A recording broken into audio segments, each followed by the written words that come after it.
নদীর এপার কথা ছাড়িয়া নিঃশ্বাস, ওই পারেতে সর্বসুখ আমার বিশ্বাস।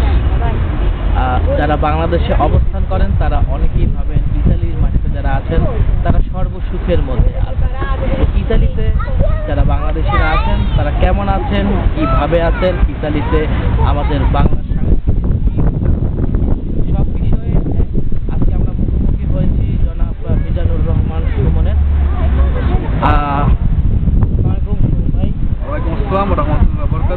কেমন আছেন? জি, আপনারা তো ভালো, আপনি ভালো আছেন? এই তো আছি মোটামুটি ভালো। তো ইতালিতে আপনার এই কত বছর হলো? এই বছর 2 আর বছর 2। তো আপনার ইতালিতে কেমন লাগছে? আপনার আপনার মানে মনের অবস্থাটা? আপনি নিশ্চয়ই নচিকেতার ওই গানটি শুনছেন। এই বেশ ভালো আছে, এই বেশ চমৎকার একটা গান, সুজাতা চট্টোপাধ্যায়ের, আমারও একজন খুব প্রিয় শিল্পী। তো আপনি মনে হয় অবগত আছেন সাম্প্রতিক 2-3 দিন আগে শেষ হয়ে গেল ইতালিতে বাংলাদেশি কমিউনিটির সবচেয়ে বড় অনুষ্ঠান বৈশাখী মেলা। বৈশাখী মেলা নিয়ে কিছু আপনার মতামত শুনতে চাই। তার আগে আমি আপনাকে ছোট্ট একটি প্রশ্ন করি। অবশ্যই। তার মানে বৈশাখী মেলাটা কি আসলে? বৈশাখী মেলাটা কি? বৈশাখী মেলাটা হলো আমাদের বাংলা সংস্কৃতির একটি অন্যতম এবং একটি প্রধান অনুষ্ঠান, যেই অনুষ্ঠানের মধ্যে আমরা আমাদের বাংলাদেশকে বাংলাকে খোঁজে। এখানেই আমার প্রশ্ন। তার মানে বৈশাখী মেলা মানে বাংলা নববর্ষ, তাই তো?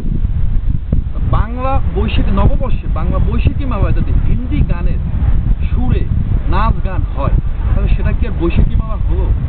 আর সেটা অবশ্যই বৈশাখী মেলা হলো না, সেটা হলো বৈশাখী মেলার নাম করে একটা বিশৃঙ্খলা। আচ্ছা, আমার প্রশ্ন আপনার কাছে এবং আপনাদের কাছে যে আমাদের সংস্কৃতিটা আসলে বাঙালি সংস্কৃতিটা কোথায় গিয়ে দাঁড়াবে? আচ্ছা, এই যে বৈশাখী মেলায় যে বিশৃঙ্খলাগুলো সৃষ্টি হয় কেন? আসলে তো আমরা বাঙালি না, আমাদের জন্মগতভাবেই আমরা বিশৃঙ্খলা হিসেবে মানে আমাদের নামের সাথেই বিশৃঙ্খলা জড়িয়ে আছে। আমরা এক কথা বলতে পারেন যে আমরা হজবরাওয়া জাতি। হজবরল্লা জাতি। আপনি খুব চমৎকার একটা কথা বলেছেন, হজবরল্লা জাতি। আচ্ছা সুমন ভাই, আপনি মনে হয় অবগত আছেন যে রোমে 3 থেকে 4টা বৈশাখী মেলা পালন করা হয় বিভিন্ন জায়গায় বিভিন্ন স্থানে, এবং প্রত্যেকটা মেলার ভিন্ন ভিন্ন আয়োজক থাকে। তো আপনার কাছে আমার একটা প্রশ্ন, সেটা হলো যে বাংলাদেশ তো একটা, যদি এক বাংলাদেশ হয়ে থাকে, আমরা সবাই বাংলাদেশ, তাহলে আমরা কেন 3-4টা ভাগে বিভক্ত হয়ে আমরা বৈশাখী মেলা পালন করছি? এ ব্যাপারে আপনার কেন করছি সেটা হয়েছে তাদের গভর্নমেন্টের ব্যাপার, কিন্তু আমি এ ব্যাপারে বলতে চাই না। তবে আমি একটা শুধু অনুরোধ করি, আমরা আসুন সবাই একসঙ্গে একসাথে ভালো কিছু করি, এবং সেটা বৈশাখী মেলা হোক, কোনো 21শে ফেব্রুয়ারি ভাষা দিবস হোক, বা কোনো স্বাধীনতা দিবস হোক, যে কিছুই হোক না কেন, আমরা আসুন সবাই একসাথে এক মঞ্চে একসাথে ভালো কিছু করার চেষ্টা করি। আমিও আশাবাদী সুমন ভাইয়ের এই কথোপকথন যারা আয়োজক বৈশাখী মেলা তাদের কাছ পর্যন্ত যাবে, এবং তারা অবশ্যই এই ব্যাপারটা নিয়ে চিন্তা ভাবনা করবে। এবার আমরা আসবো এখানে যে বাংলা কমিউনিটি আছে সেটা নিয়ে কিছু কথা বলবো আপনার সাথে। এখানে বাংলা কমিউনিটির অবস্থা আর বলবেন না ভাই, এইভাবে আর একটা বাণিজ্য বুঝান তো, বুঝছেন? মানে কিছু মুষ্টিমেয় লোক এটাকে আঁকড়ে ধরে আছে, আমাদের মতো সহজ সরল লোকদের মাথায় কাঁঠাল ভাঙিয়া কাঁঠালের গোয়া তাহারা খায়। কাঁঠাল ভাঙিয়া তাহারা খায়, হ্যাঁ, মানে আমাদের কপালে জুটলো ওই যে কাঁঠালের ছোবা, বুঝছেন? আঞ্চলিক ভাষা ছোবা বুঝেন? অবশ্যই আমাদের কপালে জুটলো কাঁঠালের ছোবা। তো আপনি বলতে চাচ্ছেন যে এখানে যারা বাংলা কমিউনিটির লিডার আছে তারা যারা সাধারণ বাংলাদেশি আছে তাদের উপর থেকে তারা মানে একটা ব্যবসা চালিয়ে দিচ্ছে। কেন নয়? আপনি দেখুন এই পাশেরই, আপনি শ্রীলঙ্কা অবশ্যই চিনেন, শ্রীলঙ্কা জাতি কমিউনিটিও চিনেন, তাদের কমিউনিটি সম্পর্কে দেখেন। তারা প্রত্যেকটা জাতিকে, একজন শ্রীলঙ্কা নতুন আসলে এইভাবে প্রথম কমিউনিটিতে যায়, তাদের সভাপতি সেক্রেটারি কি করে, তাদেরকে প্রথম সদস্য অন্তর্ভুক্ত করে, তারপর তার চাকরির খুঁজে দেয়, তাকে থাকা খাওয়ার ব্যবস্থা করে দেয়, তার যাতায়াত চিকিৎসা সবকিছু এভরিথিং তারা সুব্যবস্থা করে। ঠিক আছে, ভালো কিছু না পারুক তারপরে তার জন্য চেষ্টা করে যে আমার দেশি, তার জন্য আমি কিছু করি। এই দেখেন তাদের মধ্যে যে একটা মহানুভবতা আর আমাদের মধ্যে কত ডিফারেন্স। আমরা কি তাদের কাছ থেকে কিছু শিখতে পারি না? আমাদেরকে কিছু শেখার নাই? অবশ্যই শিখতে পারি। আমি আশাবাদী যারা এখানে বাংলাদেশি কমিউনিটির লিডাররা আছেন তারা আপনার এই কথা তাদের কান পর্যন্ত যাবে এবং তারা নিজেরা ভাববে যে কি করে বাংলাদেশি কমিউনিটিকে আরো শক্তিশালী করা যায়। আচ্ছা সুমন ভাই, আপনি জানেন ইতালিতে অনেক জেলা সমিতি আর আছে, বিভিন্ন প্রত্যেকটা জেলা সমিতি। এই সমিতিগুলার কার্যক্রম কি সেটা আমি আপনার কাছ থেকে জানতে চাই। কার্যক্রম বলতে কিছুই নেই, মানে আমাদের জন্য, সাধারণ জনগণের জন্য এরা কিছু করে না, এদের নিজের আখের গুছাবার জন্যই করে। তার মানে কিছু টাকা পয়সা আছে, তারা এখন একটা সম্মান দরকার, পরিচয় দরকার, তা আমি অমুক জেলার সমিতির সভাপতি, ঠিক আছে। দেখুন আমরা বিভিন্ন আমরা কিন্তু বাঙালি না, আমাদের পরিচয় কিন্তু আমরা বাঙালি। কে বরিশাল সমিতি, কে ঢাকা সমিতি, কে নোয়াখালী সমিতি, কে শরীয়তপুর সমিতি, এটা কিন্তু আমাদের মুখ্য বিষয় নয়। আমরা বাঙালি, কিন্তু আমাদের মনে একবারও এই প্রশ্নটি জাগে না যে আমরা বাঙালি।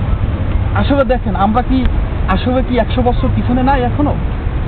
অবশ্যই আমি আশাবাদী যারা এখানে বিভিন্ন জেলা সমিতির দায়িত্বে আছেন, যারা বিভিন্ন জেলা সমিতির দায়িত্ব নিয়ে আছেন, তারা অবশ্যই এই বিষয়টাকে আরো গুরুত্ব সহকারে দেখবে।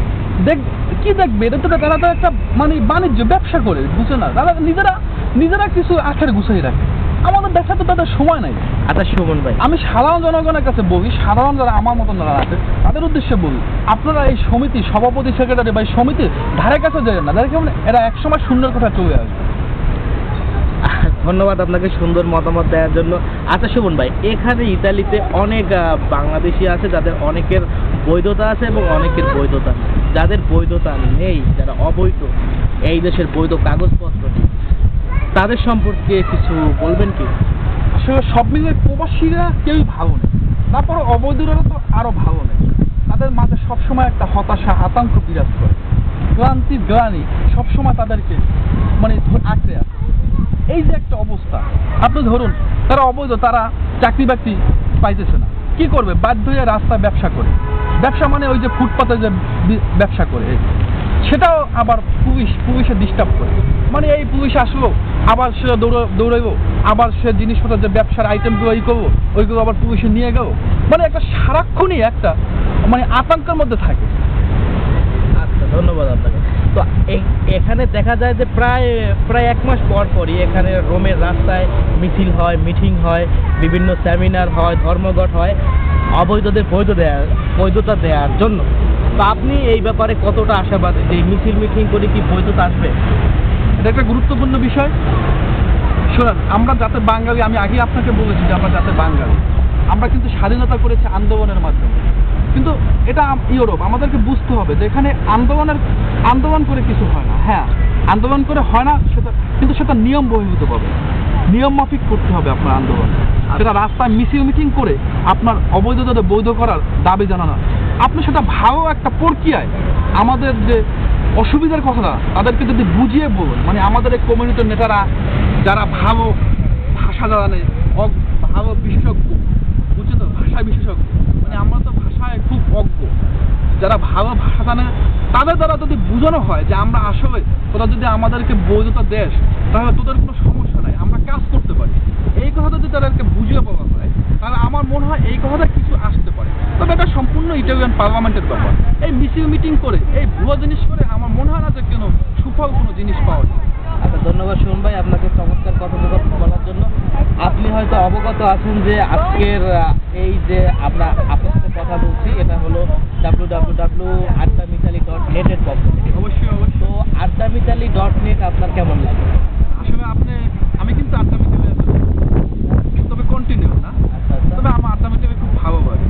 আচ্ছা ধন্যবাদ আপনাকে। আচ্ছা, আড্ডামিতালি বর্তমানে যেভাবে আছে,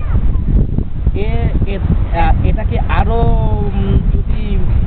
যদি কিছু সংযোজন করা যায়, মানে আপনার কোনো মতামত আছে আড্ডামিতালি নিয়ে? মতামত দেওয়ার মতন যোগ্যতা আমার নেই, তবে আমি আপনাদেরকে রিকোয়েস্ট করব আপনারা এমন কিছুভাবে আড্ডামিতালি সাজান শিক্ষণীয় বিষয় নিয়ে, যেন আপনাদের কাছ থেকে আমরা কিছু শিখতে পারি। এগিয়ে চলুন আড্ডামিতালি, সাফল্যের চূড়ায় যান, এই প্রত্যাশা। আপনাকে ধন্যবাদ সুমন ভাই আমাদের সাথে থাকার জন্য।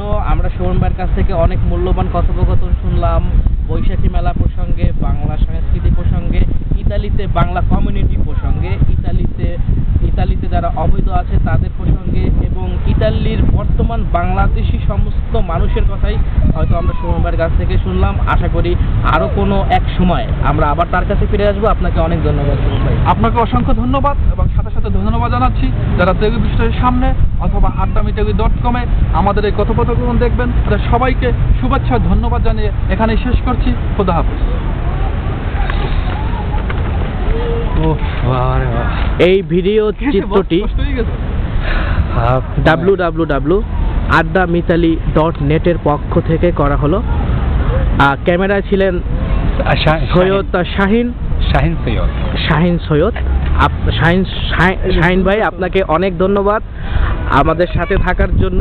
তার চমৎকার হাসি আমাদেরকেও আমাদের মনেও অনেক আশার আলো জাগিয়েছে। ধন্যবাদ সবাইকে, ধন্যবাদ। আবার দেখা হবে। আল্লাহ হাফেজ।